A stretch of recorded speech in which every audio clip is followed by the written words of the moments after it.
Elektromobilio techninę priežiūrą, remontą ar kompresoriaus keitimą galite patikėti Nissens ekspertams. Nesijaudinkite, mes jums padėsime.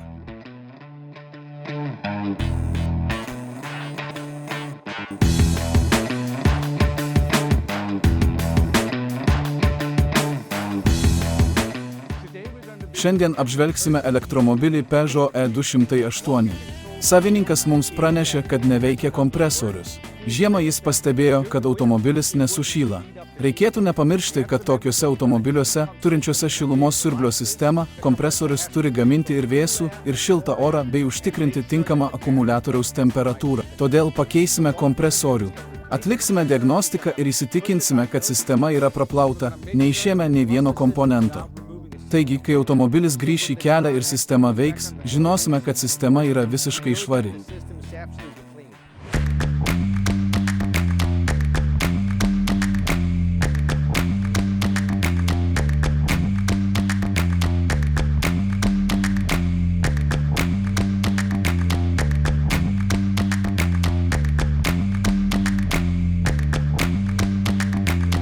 Šiuo metu iš oro kondicionavimo sistemos surenkame šaltnešį. Tai būtina atlikti prieš keičiant kompresorių. Baigę, praplausime sistemą šiuo specialiu oro kondicionavimo įrenginiu. Yra įvairių būdų tai padaryti, tačiau šį kartą pasirinkome naudoti šį konkretų įrenginį. Jį pasirinkome todėl, kad galime praplauti sistemą ir išleisti alyvą, neišimdami nei vieno komponento.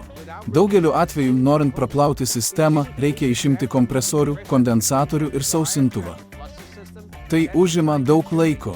Tačiau su šiuo oro kondicionavimo įrenginiu galime tai padaryti nieko neišimdami, todėl sugaišime mažiau laiko, o klientas patirs mažiau išlaidų. Po to turėsime iš naujo užpildyti sistemą, kad įsitikintume, jog šilumos siurblys veikia. Taigi, kai automobilis išvažiuos iš dirbtuvių, būsime visiškai tikri, kad jis tarnaus ilgai.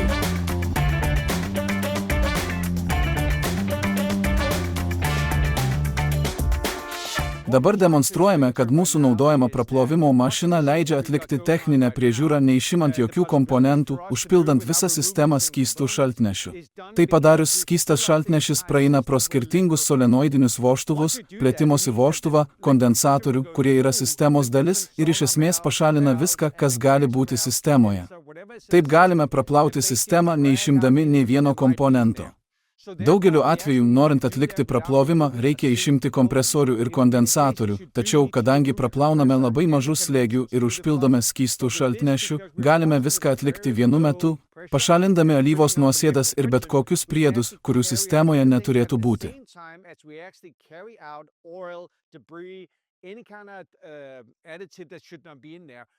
Atminkite, kad gamintojas neleidžia į šilumos siurblio sistemą pilti ultravioletinių UV dažų. Tokiu atveju prarandama garantija. Štai kodėl su mašina, kurią naudojame šiandien, apskritai galime praplauti bet kokią sistemą per mažiau nei valandą. Reikėtų nepamiršti, kad net jei atlikote praplovimą, bet nesate tikri dėl elektroninio solenoidinio vožtuvo, plėtimosi vožtuvo ar bet kurios kitos sistemos dalies, dėl kurio gali atsirasti apribojimų, būklės, jei manote, kad vis dar yra kokių nors nuosėdų ar teršalų, komponentą reikia išimti ir pakeisti.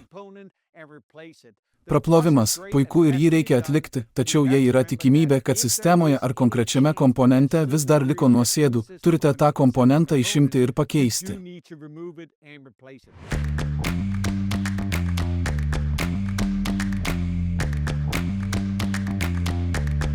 Pažiūrėkime, kaip atrodo panaudota alyva, kai praplauname sistemą neišimdami nei vieno komponento. Pažiūrėkime, kokios spalvos ištekėjo alyva ir tada palyginkime ją su įprastai atrodančia PAGIF alyva, kuri naudojama 1234 IF sistemai šiame Peugeot E208. Matome, kad panaudota alyva yra brandinto alaus spalvos, o tai nėra gerai.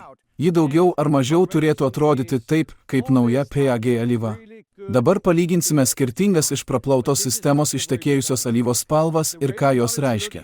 Kas galėjo nutikti prieš sugedus kompresoriui?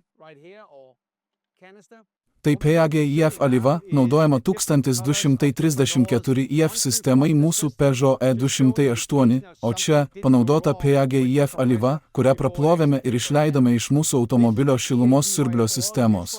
Matote, kad spalva gali būti šiek tiek tamsi, iš tiesų tamsi arba daug tamsesnė nei naujos alyvos. Tai reiškia, kad sistemoje buvo per didelis karštis arba per aukštas slėgis. Tai taip pat gali reikšti, kad alyva pateko į kompresoriaus elektros grandinę, pakeisdama faktinės alyvos spalvą. Todėl šią problemą turime išspręsti patikrindami kompresorių.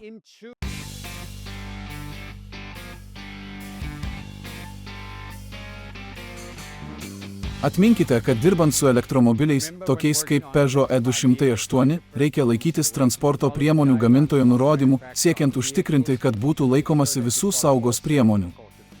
Taip pat įsitikinkite, kad laikotės vietos taisyklių ir kad remonto darbus atlieka sertifikuotas technikas.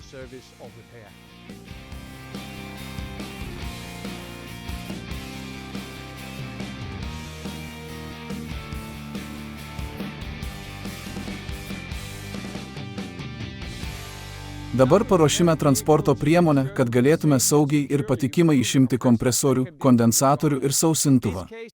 Šiuo atveju kompresorius yra čia, tiesiog nuimame ratą ir tada jį gana lengva pasiekti. Antra, turėsime išimti kondensatorių, kuris yra čia, apačioje. Ir paskutinis dalykas, kurį padarysime, pakeisime sausintuvą. Sausintuvą reikia pakeisti kaskart atidarius oro kondicionavimo sistemą arba šilumos siurblio sistemą. Šiuo atveju išimame ir keičiame kondensatorių, nes tai geriausias sprendimas. Ir žinoma, reikia atlikti sugedusio kompresoriaus diagnostiką, siekiant įsitikinti, kad teisingai nustatėme gedimo priežastį.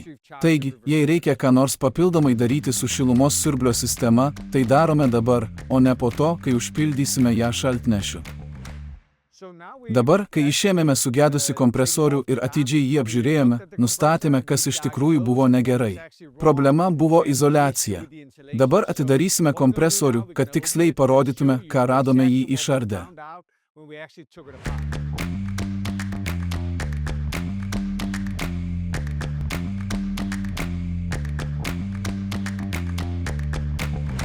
Nuėmę cilindro galvutę, matome pagrindinę plokštę.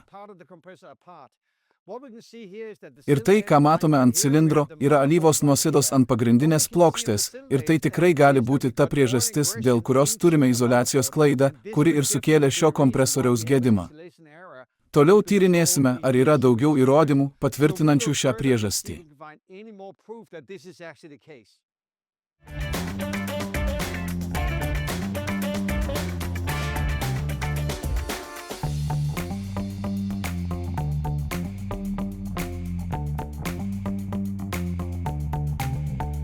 Išėmėme kondensatorių iš automobilio.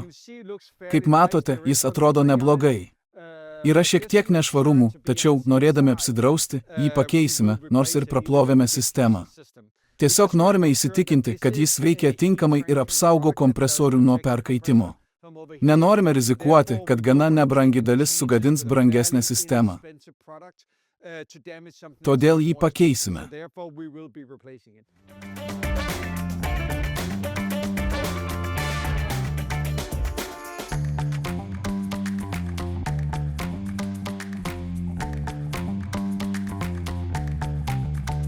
Dabar esame pasiruošę sumontuoti naują kompresorių. Kiekvieną kartą montuojant naują kompresorių, labai svarbu įsitikinti, kad jame yra tinkama alyva ir tinkamas jos kiekis.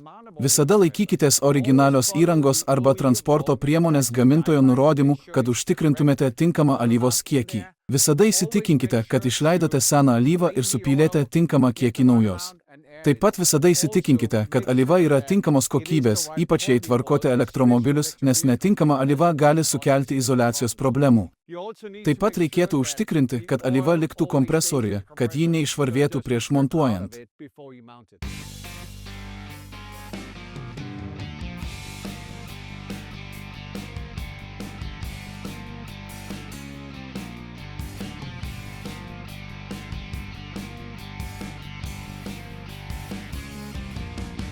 Kai būsite pasirengę montuoti sausintuvą transporto priemonėje, įsitikinkite, kad dangteliai uždėti, nes 1234 IF sistemose oras reaguoja su 1234 IF.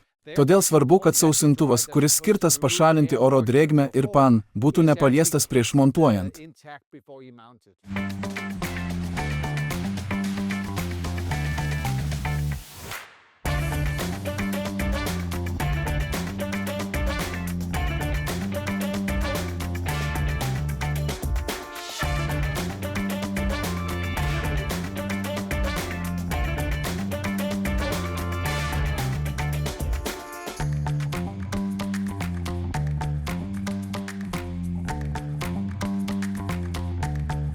Dabar, kai patikrinome, ar sistema vėsina ir šildo, ir pakeitėme kompresorių, kondensatorių ir sausintuvą, vienintelis dalykas, ką liko patikrinti, ar sistema yra iš tiesų švari.